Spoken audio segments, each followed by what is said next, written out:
जय हिंद दोस्तों, आप सभी का स्वागत है आपके अपने यूट्यूब चैनल नौकरी तक पे। आशा आप अच्छे होंगे, स्वस्थ होंगे और जहाँ भी होंगे खुश होंगे। सबसे बड़ी बात है कि आप सभी जितने भी साथी हैं जो जुटे हुए हैं कि सर डीएलएड का फॉर्म कब से आएगा? ये आपको पता था बीते दिन यानी विभाग के द्वारा जो बिहार सेकेंडरी एजुकेशन बोर्ड यानी बिहार विद्यालय परीक्षा समिति प्रत्येक वर्ष कैलेंडर निकालती है कि अगले साल कौन-कौन एग्ज़ाम लेंगे इस साल में। उसी दरम्यान में बताया गया कि पिछले साल यानी ये जो है 2024 में हम 10 जनवरी से 25 जनवरी तक यानी आज हो गया है 11 यानी कल से ही फॉर्म स्टार्ट होना था। लेकिन बिहार डीएलएड 2024 आपको पता है डीएलएड 2024 से 26 सेशन के लिए 24 से 26 सेशन के लिए जो फॉर्म आना था, वो फॉर्म कल ही आना था 10 जनवरी को। लेकिन आज 11 हो गया और जब हम ये वीडियो वीडियो बना रहे हैं तब तक ऑनलाइन फॉर्म स्टार्ट नहीं हुआ है। क्योंकि आपको पता है डीएलएड में बिहार सरकार के प्राइवेट हो या गवर्नमेंट कॉलेज हो, डीएलएड वाले उसमें एडमिशन लेने के लिए आपको एग्ज़ाम पास करना ही होगा। यानी एग्ज़ाम में बैठना होगा और जिसका एग्ज़ाम कंडक्ट कराती है बिहार विद्यालय परीक्षा समिति और जिसका फॉर्म भरा जाना था बीते दिन कल से 10 जनवरी से स्टार्ट होना था। अभी तक नहीं आया है, आएगा हम आपको अपडेट देते रहेंगे। तो नौकरी तक से जुड़ जाइए, सब्सक्राइब कर लीजिएगा, सारी जानकारियाँ देंगे, कितना नंबर पे आपको सरकारी कॉलेज मिलेगा, कितना नंबर पे प्राइवेट मिलेगा, कितना फ़ी लगेगा, ये अगले वीडियो में बताएँगे। फिलहाल इतना जान लीजिए जो आपके मन में आप लोग यूट्यूब पे खोज भी गए होंगे कि फॉर्म स्टार्ट हुआ कि नहीं? बिल्कुल अभी नहीं हुआ है, अभी नहीं हुआ है, अभी तक आज के डेट में आज 11 है, सुबह-सुबह तक नहीं हुआ है। लेकिन 1 से 2 दिन में फॉर्म स्टार्ट हो जाएगा, फिर हम बोल देगा।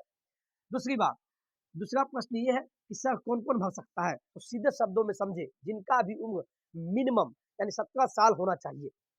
1 जनवरी को 1 जनवरी बीत गया, यानी इस साल के 1 जनवरी तक 17 साल मिनिमम होना चाहिए, 16 नहीं और 17 से ऊपर जितने भी हैं, कोई भी फॉर्म भर सकते हैं। क्वालिफ़िकेशन में आता है मिनिमम आपका 12th पास होना चाहिए, यानी 12वीं आप पास कर लिए हों या अदर स्टेट के हो, यूपी, बंगाल कहीं के भी हो, बिहार में आके डीएलएड कर सकते हैं आप। तो मिनिमम 12th पास हो या अपीयरिंग का मतलब हुआ जैसे इस साल 2024 में फरवरी में बिहार सरकार में एग्जाम होने वाला है 12th वाले का। तो जो अपीयरिंग कैंडिडेट है, जो 12th के एग्जाम में बैठने वाले हैं, तो वो भी डीएलएड का फॉर्म 24 से 26 सेशन का फॉर्म भर सकते हैं, कोई दिक्कत नहीं है।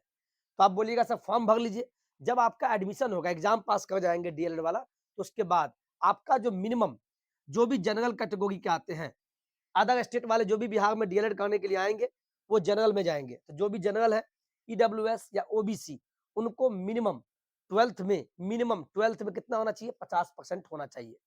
तो आपको पता है 500 मार्क्स का एग्ज़ाम होता है टोटल, तो अपना परसेंटेज निकाल लीजिए। मिनिमम अगर 50 है, इस 3 कैटेगरी में आते हैं तो मिनिमम होना चाहिए। इसी प्रकार आप देखिए ओबीसी वाले बोलेंगे सर हम ईबीसी में, तो ओबीसी का 2 बेटा, एक बीसी 1, बीसी 2। बीसी 1 का ही दूसरा नाम है ईबीसी, अत्यंत पिछड़ा वर्ग, और एक होता है बीसी 2, तो आप इसी में आ गए। तो मिनिमम 50% चाहिए। अब आता है 45% किनको चाहिए 12th में मिनिमम होना चाहिए डीएलएड में एडमिशन के लिए। अभी एडमिशन की बात हो गई है। तो एडमिशन में मिनिमम आपका इंटर में एससी-एसटी वाले जो भी है, मेल फीमेल कोई भी इस कैटेगरी में आएँगे, तो 45% इंटर में होना चाहिए।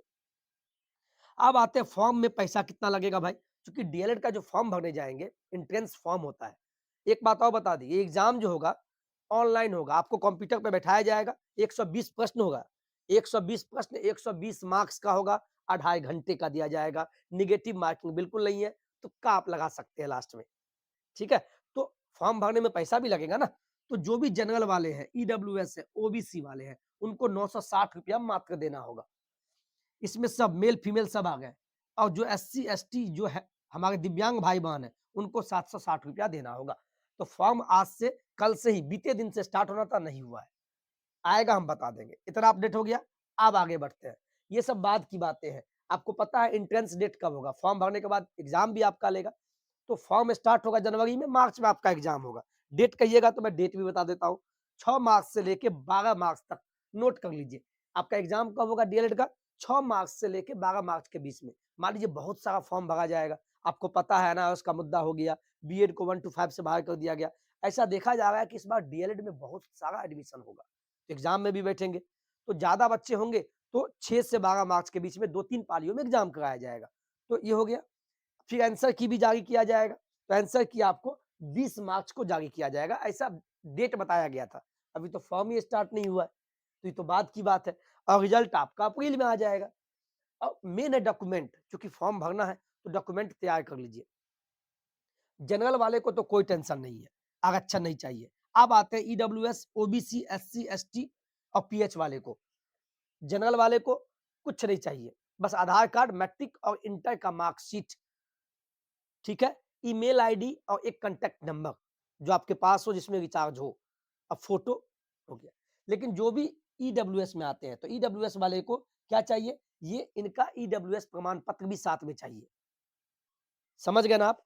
जो ओबीसी में आते हैं, ओबीसी के अंदर ईबीसी या बीसी 2 वाले, वो आवासीय जाति प्रमाण पत्र बना लीजिएगा। हो सके तो आय भी सब एक ही बार बना के रख लीजिए।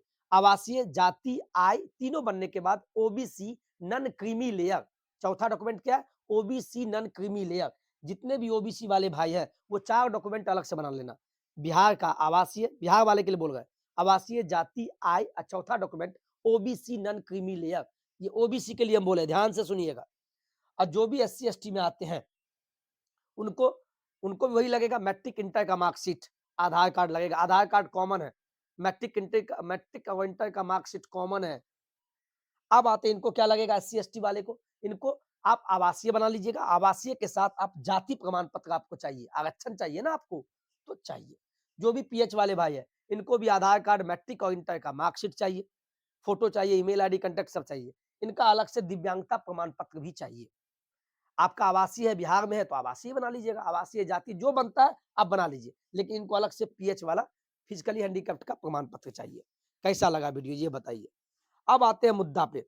एक मुद्दा आता है कि कैसे पढ़े, कहाँ से पढ़े? फिलहाल आप पढ़ भी गए होंगे। तो एक बात आपको बता दें, किरण पब्लिकेशन के द्वारा 24 से 26 सेशन के लिए आपके लिए गाइड निकाला गया है। आपके स्क्रीन पे होगा।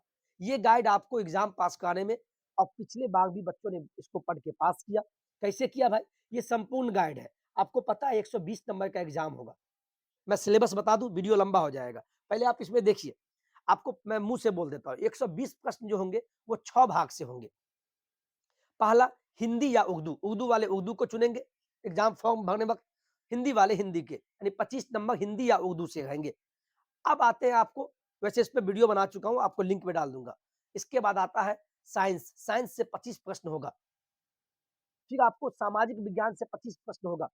फिर जीके से 20 प्रश्न और जीएस से 20 प्रश्न और रीजनिंग से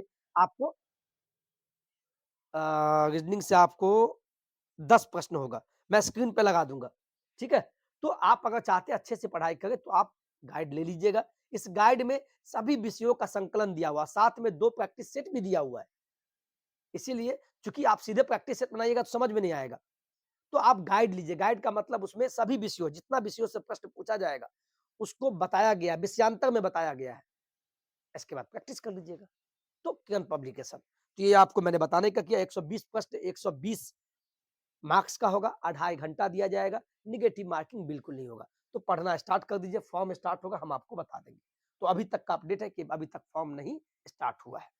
और काउंसलिंग कैसे होता है, कितना मार्क्स लाना होगा, कि सरकारी कॉलेज मिलेगा या प्राइवेट, अगर कमेंट कीजिएगा तो इस पे वीडियो ला देंगे, बिल्कुल लाएँगे, ठीक है? सारी प्रक्रिया बताएँगे। वीडियो अच्छा लगा तो वीडियो को लाइक से सब्सक्राइब कर दीजिएगा। इसी तरह अपना प्यार देते रहिएगा, क्योंकि आपके लिए हम मेहनत भी करते हैं।